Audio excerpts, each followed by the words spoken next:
residents want power at night time when the sun's not shining, right? It's exactly the same situation with the renewable energy transition happening around the world, where the energy is being produced intermittently from solar and wind, but the grid needs 24/7 stabilization. Welcome to Proactive, ladies and gentlemen. I'm Kerry Stevenson, and today I'm speaking with Martin Stein. He is the CFO and Company Secretary for Alltech Batteries. ASX is ATC. Now, reason for getting Martin on today, Chief Financial Officer, they have just done the final licensing approval for their Serenergy battery over there in Germany. So, Martin, great to see you. Welcome to Proactive.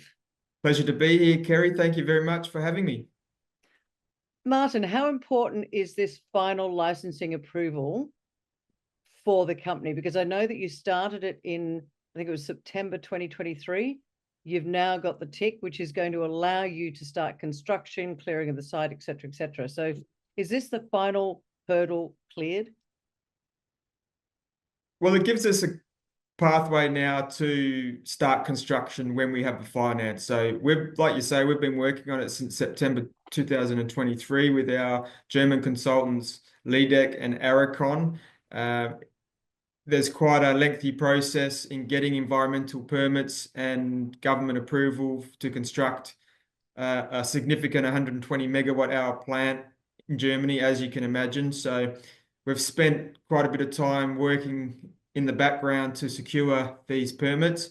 And now we've got the environmental and the construction permits. It's really a green light to financiers that as soon as we get the finance, we can start clearing the land, constructing and getting on with business. So I think it's a positive step in the right direction. What's the time scale? Like, let's just say financing was all done and you can get underway. What's your construction period? Yeah, we think about 18 months to 2 years from starting construction to actually producing the batteries. Right. With these batteries, this is a Serenergy, that's the battery, that's what it's called, and it's a grid storage solution, isn't it? Talk to us about why that's important, and is this important? Is your offtake going to be Europe for Europe, or is it? Talk to us about the market. Yeah, well, how I explain grid storage batteries to the Australian market, I guess, is I liken it to the similar situation with a residential solar panel, and residents want power at night time when the sun's not shining, right? Yeah. It's exactly the same situation with the renewable energy transition happening around the world, where the energy is being produced intermittently from solar and wind, but the grid needs 24/7 stabilization. Yeah.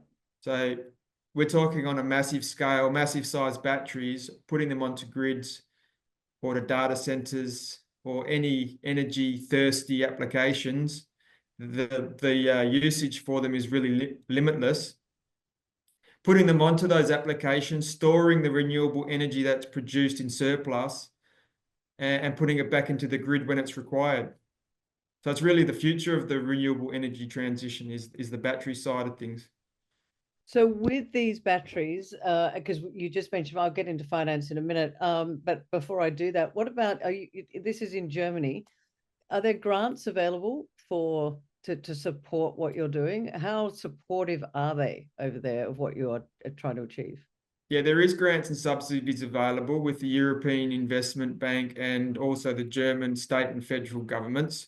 So we've been applying for those and we've got those in the pipeline. There has been a little bit of uncertainty with the change of the elections that occurred a few weeks ago in Germany. Every time, I guess, you've got a lead up to an election and uncertainty around the direction the incoming party will take. Things like grants and subsidies are a little bit uncertain, but we've got a Conservative Party that has won the elections over there. They've taken power and by all accounts are very supportive of the renewable energy transition and green technology. And we're hopeful that grants and subsidies can flow with this new government in place. Okay, well, I think the market is probably looking, saying, well, this is great. You've got your final licensing approval, but now we need finance. Talk to us about that process and how confident you are? What do you need to do to get this underway? So we engaged corporate advisors, KPMG, in Germany around about June, July last year. Now, we've been working with them and looking to onboard potential lead banks and equity investors. We've been pitching to certain and different equity investors and debt providers, and also they're assisting with grant and subsidy applications as well. Okay. So we've got offtake arrangements in place for the first 5 years of production. We now have the construction and environmental approvals to go ahead with construction. So we just need an equity and debt partner or 100% equity partner to come in, like the product, maybe a strategic investor that sees the benefit of these batteries over the next 20, 30 years as the world transitions to renewable energy, to come in, like the safety aspects of our batteries, like the fact that it doesn't use lithium, copper, cobalt, graphite, or manganese. We use salt technology, which I think is really important when a country or a government is trying to secure their energy supply. Do they really want to be reliant upon Congo for cobalt, China for graphite, lithium from wherever it comes from? I think that's a bit risky for countries, and I think the fact that we can construct our batteries using sodium chloride or salt technology is a big advantage. These batteries don't explode, they don't catch on fire, so there's a lot of positives to these batteries, and we just need a partner, equity debt partner, to come in and see the benefits and put the money into the project so we can get the first line 120 megawatt plant into construction.